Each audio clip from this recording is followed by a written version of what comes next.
guest today is John DeJong. John, how are you? I'm good. How are you doing? I'm doing great. What do you do? I am the Chief Technologist for Object Partners. I am the head of our JavaScript practice area here in Minneapolis. So Object Partners is a consulting firm with offices in Minneapolis and Chicago and Omaha, Nebraska. About 130 consultants, all full-time employees, and we build good software for other people. Is everybody as smart about Angular 2 as you are? Probably smarter.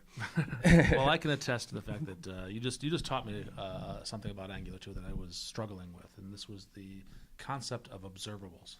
Let's talk about that. I want to share that with the rest of the audience. What's an observable? So an observable is part of the reactive extensions, and it is a library that we use in Angular 2. It is a library that you can use in any JavaScript RxJS, any JavaScript library that you're working on. It's not just unique to the JavaScript world, however, though there's Rx, Java, Rx, pretty much anything. Sure. The concept is what you're going to get is you're going to observe a value. So you create an observable to observe a value, and that might be, in the case that we were just working on, that was an XHR request. So we were waiting. So we made a web service call and Right. brought back some JSON. Yep, we made a web service call, and we wanted to get back some JSON. And so we observed that we observed that call. And when it came back, it gave us the value. So it told the observer, hey, you're observing me, here's your new value. And our, in this case, component, which was subscribed to that, got to say, oh, I have my value now, I can now deal with it. So whenever the value, it sounds like a callback, right? Whenever the data is available, then whatever subscribed to it responds to the fact that data is available and Correct. does something, does whatever code you write. Correct. It's very similar to, conceptually, the way we used it was very similar to the old callback methodology. And you do provide a callback to your, so when you say observable and you subscribe to it, you provided a callback. The difference between observables and your old callbacks or promises is that they're not necessarily one-time things. So you can observe a stream, or you can observe a value that is going to change over time. Maybe it's responding to user input, or some other piece of your system is modifying that data, and you don't know when, or even if it's going to happen, but you can subscribe to it, and then when it does happen, however many times it happens, you can respond to that change. It's not just the one-time thing and you're done.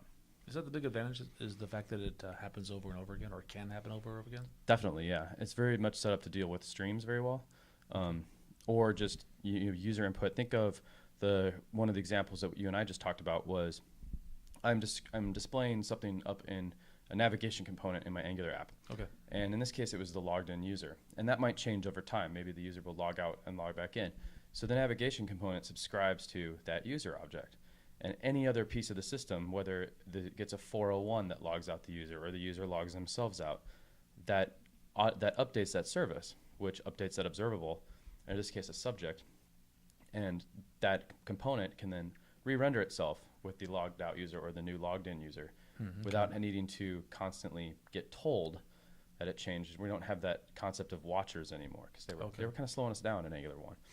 Oh yeah, there was a lot of kind of polling going on. Right. Code running in the background.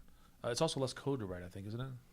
Absolutely, yeah. And it's much cleaner to keep track of. You write that one time, you subscribe to this value, and then you forget about it. And you don't have to worry later on. Let's talk a little about the implementation. How as a JavaScript developer, or is it more specifically as an Angular developer, without actually showing the code on screen, tell us, how do we implement these observable patterns? The simplest way is, so I'm talking, I guess I should clarify, we are using Reactive Extensions 5, which is in beta. I'm not sure what number of beta, but it's in beta. All right. It's slightly different from 4 to 5, and I don't know anything about 4, so I can't speak All right, to so that. we'll speak to 5. So we'll speak to 5. The way you would do it is you return observable.create. And observable.create gives you an observable. Okay. And then your create function takes a function that you then process. So when that is your thing that gets an observer, and that observer is watching for value changes. Okay. So in the simple case of I'm making an XHR request, let's talk about that. So I'm going to make a call to a backend service. We do that all the time, right? I make a call and I want to get some JSON back. I want to deal with that. So I return observable.create, and then that function that I pass in is what actually makes that XHR request. So in our case, we'll use the built-in HTTP service that Angular 2 gives us. I'll make that request. It returns an observable. I get back a response object, and I'm going to deal with that response object. I'm probably going to call .json on it because I want the body to be in JSON so I can deal with it.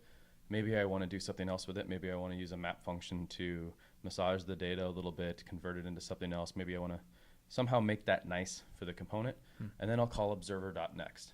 And what that observer.next does, it tells anybody that's subscribed to the observable that I just created, hey, the value's changed, and here's the new value. So in this case, that new value is that JSON that we got back from our XHR request. My component, then I have an Angular 2 component that has subscribed to that, because that's the one that ultimately says, hey, I need a list of things, so I can display these things on my thing list page. Okay. So it tells my service, give me a list of things. That returns me an observable. When I subscribe to that observable, and only when I subscribe to that observable, does that HTTP request actually happen. Oh, that's an interesting point. Right. So if nobody ever subscribes to it, then what happens? If nobody cares, nobody subscribes, then the observable says nobody cares, so I'm not going to do any work. Ah, okay. So only when you subscribe to it does it then go out and do what you told it to do. And then observer.next is going to get called, and your component its handler is going to fire and say, hey, this value changed, and here's my new list of things. Now I can re-render my component with my new list of things. Ah, okay. And as you were learning this, where you said that I'm thinking, because you said you weren't using 4 of the reactive extensions, you are using 5. That this is something that you recently started using. Is that fair? I, like a lot of people, have really started diving into reactive extensions with Angular 2. Okay. I'm very thankful to them for that, because I like it. I'm curious what resources did you use? Did you just dive in and start playing with it, or are there resources used to learn it? Because I think a lot of people on the same boat. They're brand new to Angular 2. They're Absolutely. brand new to observables. The API docs on the RxJS site is actually very good. Okay. So just the API docs, and then start with the examples. There are examples out there. You can just dive into the code for the HTTP service and look at their examples. And then when you have questions, refer to the docs or tweet me. Tweet you? Where's that? At JONDEJONG. Okay. Are you blogging too? I very rarely blog. Okay. Twitter's your microblog. Twitter's my microblog. Yeah. Is there anything else we should have covered that we haven't? Not that I could think of. The only other there's several useful concepts in RxJS, but the other one that we use a lot is subjects. Oh yeah, subjects. Tell me about that. So a subject is a thing that can take new values, much like an observable. And the difference is you can add new values to a subject even if nobody subscribed to it. So the subject doesn't really care if anybody cares or not. You can still assign new values to it. But you can subscribe to a subject by creating an observable from it. So the subject has a asObservable method. So you can call subject.addAsObservable, okay. And then you, as your component or your service or whatever in Angular, you can say, I care about the value of this subject. So you call subject.asObservable, and then you get back an observable that you can then subscribe to. And then anytime the value of that subject changes from anywhere in the system, you get notified and you can deal with it. I'm confused. What does subject add on top of observable?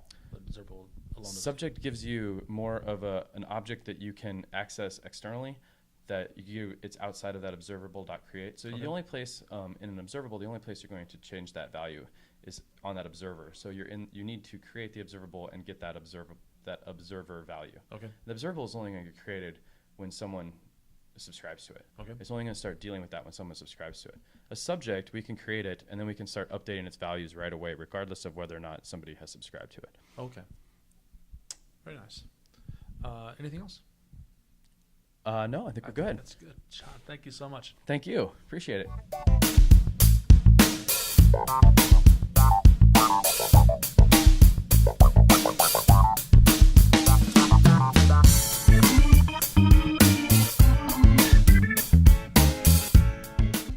This is John DeJong, and it has been fun telling my new technology friends about RxJS technology with technology and friends.